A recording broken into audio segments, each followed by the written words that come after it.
Assalamualaikum warahmatullahi wabarakatuh. Partai Keadilan Sejahtera atau PKS pada Sabtu pagi ini menggelar milad dan halal bihalal. Dalam kesempatan tersebut, ketua umum partai baik yang mendukung koalisi perubahan maupun yang lainnya hadir di dalam kesempatan tersebut. Hadir pula Anies Baswedan yang telah diusungnya menjadi cawapres. Dalam kesempatan tersebut Anies Baswedan dalam sambutannya antara lain menyebutkan konsistensi PKS yang sudah teruji dalam berdemokrasi. Selain itu, Anies juga mengungkapkan bahwa peristiwa Pilpres 2024 telah meleburkan kekakuan antara PKS dan PKB yang selama ini terjadi. Bahkan Anies menyebut bahwa dengan adanya Pilpres 24, kedua partai itu sudah tidak tampak sudah begitu akrab untuk membaur, tidak seperti sebelumnya katanya. Berikut adalah sambutan lengkapnya yang disampaikan saat milad PKS di Jakarta. Alhamdulillah wa syukurillah wa la hawla wa la quwwata illa billah. Allahumma sholli ala sayyidina Muhammad wa ala alihi wa ashabihi ajmain. Amma ba'du. Yang kami hormati, yang kita semua teladani, Ketua Majelis Syuro Habib Salim Segaf Al-Jufri. Yang kami hormati Wakil Ketua Majelis Syuro sekaligus Wakil Ketua MPR RI Bapak Hidayat Nur Wahid. Yang saya hormati Presiden PKS Bapak Ahmad Sayhu. Yang saya hormati Ketua Umum Partai Nasdem Bapak Surya Paloh. Yang saya hormati Ketua Umum Partai Kebangkitan Bangsa Bapak Muhaimin Iskandar. Yang saya hormati Ketua Umum Partai Persatuan Pembangunan Bapak Mardiono. Yang saya hormati Ketua DPD RI Bapak Lanyala Mataliti. Kemudian Sekjen PKS, Pendum PKS, Sekjen Nasdem, dan semua saja yang mohon izin tanpa mengurangi rasa hormat, termasuk Mas Utut Adianto, Wakil Ketua Umum PDIP, dan seluruh hadirin sekalian yang alhamdulillah insya Allah semuanya dalam keadaan bahagia. Pertama saya mohon maaf karena datang terlambat. Kami punya komitmen saksi nikah. Jadi ketika saya sampaikan ini saya mohon izin terlambat karena ada pernikahan. Itu bukan saya, tapi saya menyaksikan orang lain yang menikah. Karena ketika ditanya siapa, bukan saya. Maksudnya saya ada pernikahan itu menghadiri pernikahan sebagai saksi. Kita harus catat itu. Jadi saya dan Gus Imin kebetulan ini adalah wartawan yang selama ini menempel selama kita kampanye. Jadi sudah agak lama pesan waktunya. Dan ketika datang undangan halal bihalal saya sudah sampaikan dan bersyukur sekali. Siang hari ini merupakan babak baru bagi perjalanan, fase baru.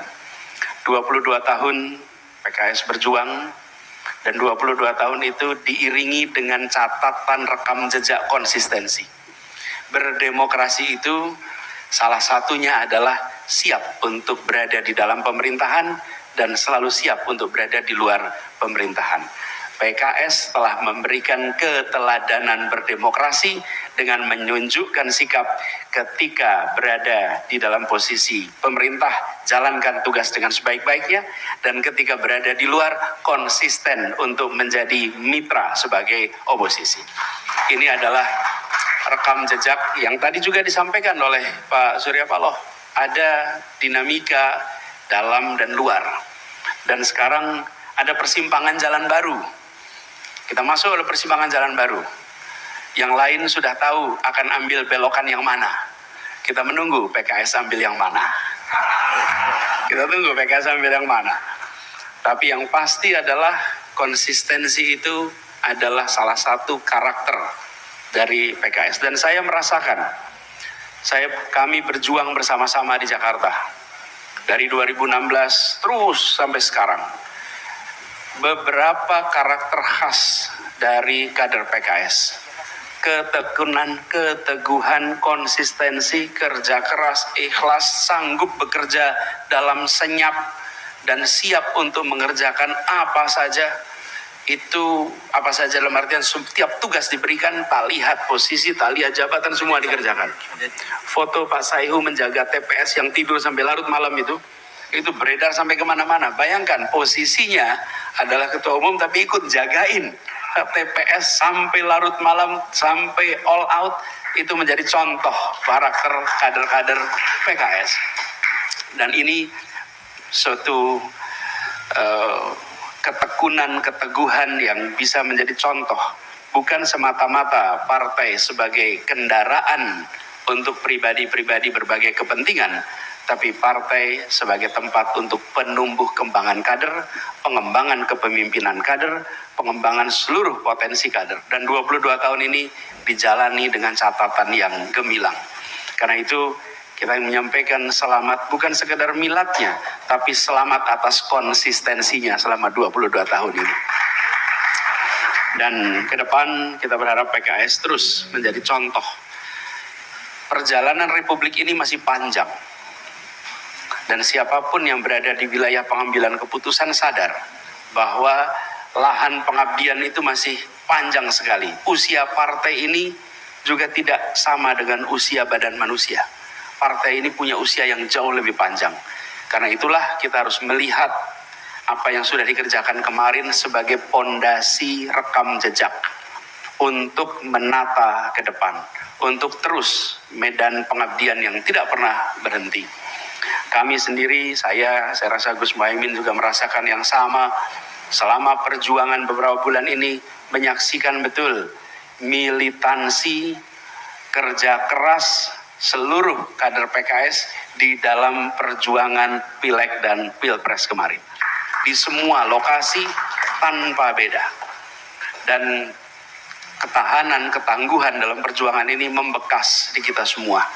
Karena itulah penghargaan yang setinggi-tingginya, apresiasi yang setinggi-tingginya, dan ini berarti apa yang tadi disampaikan. Kebersamaan kita tidak berhenti saat pengumuman MK. Kebersamaan kita tidak berhenti saat pengumuman KPU. Kebersamaan kita akan jalan terus selama Republik ini masih memberikan kesempatan pengabdian. Dan ini ditandai pada momen pada hari ini yang dulu sebelum bulan September mungkin PKS dan PKB belum pernah satu ruangan bersama-sama secara sering. Dan sekarang bareng-bareng terus. Semua barrier-barrier itu runtuh. Dan itu sejarah baru. Sejarah baru sampai di tingkat ranting cabang warna hijau dan oranye bisa bersama-sama dengan tenang sekali. Ini akan dicatat bahwa peristiwa 2023-2024 itu meleburkan kekakuan, melunakkan ketegangan, menjadikan sebuah kesatuan yang dahsyat. Dan ini akan dikenang di puluhan tahun ke depan. Peristiwa semacam ini. Semua yang berjasa harus mendapatkan catatan pahala berlipat untuk ini semua. Karena ini persatuan Indonesia yang dibicarakan. Dan nasionalisme yang tadi disampaikan oleh Pak Surya Paloh, nasionalisme yang seringkali seakan dimonopoli oleh satu dua pihak. Hari ini dibuktikan bahwa merah putih juga ada di dada yang oranye bajunya. Merah putih segemerlap yang berada di barisan berwarna oranye. Mas Utut saya rasa juga mewakili pesan yang sama, betul Mas Utut? Mas Utut Adianto dan teman-teman, ini semua bagian dari membuat demokrasi kita makin matang.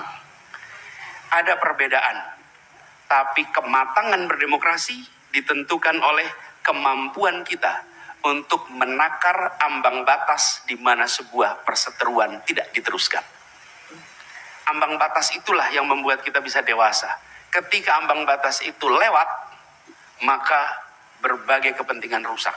Kita menyaksikan berbagai negara ketika ambang batas perseteruan itu tidak bisa dipahami bersama-sama. Dan ini sekarang kita menyaksikan sejarah masa lalu di mana ada polar-polar, ada sekat-sekat. Pemilu 2024, Pilpres 2024 telah membuat sekat-sekat itu runtuh. Sekat-sekat itu tiada lagi. Insya Allah ini menandakan persatuan kita makin kuat di masa-masa yang akan datang. Dan insya Allah perjuangan akan jalan terus. Perjuangan tidak pernah berhenti. Dan perjuangan tidak kenal sektor, tidak kenal level. Semua adalah medan pengabdian.